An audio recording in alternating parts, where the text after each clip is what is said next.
Hello பசங்களா, ஒரு இன்ட்ரெஸ்டிங்கான டாபிக்கோட இன்னைக்கு நான் வந்திருக்கேன். ஸோ 5 மார்க் எடுக்கிற கான்செப்ட் டக்குன்னு சொல்லி கொடுக்க போறேன். So motion of free falling body. So அப்ப நம்ம என்ன பண்ணுவோம், கைனமெட்டிக் ஈக்குவேஷன்ஸ் நமக்கு பேசிக்கா தெரியும். கைனமெட்டிக் ஈக்குவேஷன்ஸ்க்கு போவோம். That is v is equal to u plus at is the first equation. Second equation s is equal to ut plus half at square நான் இங்கனக்குள்ள use பண்ணிக்கிறேன்.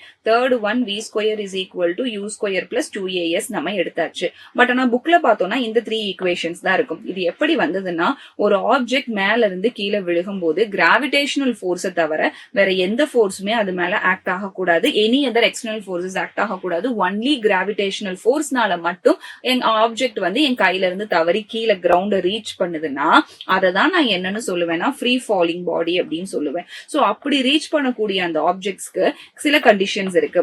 என்னென்ன கண்டிஷன்ஸ் சொல்லி பாத்தீங்கன்னா, ஆக்சிலரேஷன் எப்பவுமே கிராவிட்டிக்கு ஈக்குவலா இருக்கும். That is first point. Second point, அதோடைய initial velocity எப்பவுமே நமக்கு ஜீரோவா இருக்கும்.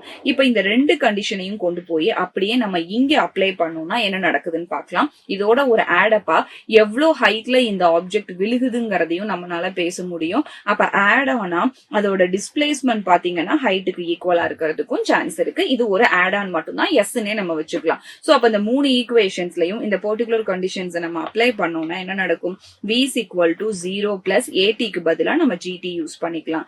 Then s is equal to ut, initial velocity is 0 into t plus half at square, a க்கு பதிலா gt square நம்ம யூஸ் பண்ணிரலாம். Then v squared is equal to u square, that is a 0 square plus 2as, so 2gs ன்னு எழுதிடுறேன். அப்ப equation என்ன கிடைக்கும், v is equal to gt, s is equal to half gt square, then v square is equal to 2gs ன்னு எனக்கு சிம்பிளா கிடைச்சிருச்சு. இதுதான் நம்மளுடைய ஈக்குவேஷன். சோ இதுல இருந்து டைம் பீரியட், டிஸ்பிளேஸ்மெண்ட், ஹைட் என்ன வேணும்னாலும் நம்ம கால்குலேட் பண்ணிக்கலாம். சோ இப்படிதான் ஒரு ஈக்குவேஷன் மாடிஃபை ஆகுது இன் வெர்டிகல் டேர்ம். இது வரைக்கும் உங்களுக்கு கிளியரா இருந்திருக்கும்னு நினைக்கிறேன். நெக்ஸ்ட் மார்க் ரூம்ல உங்களை நான் மீட் பண்றேன்.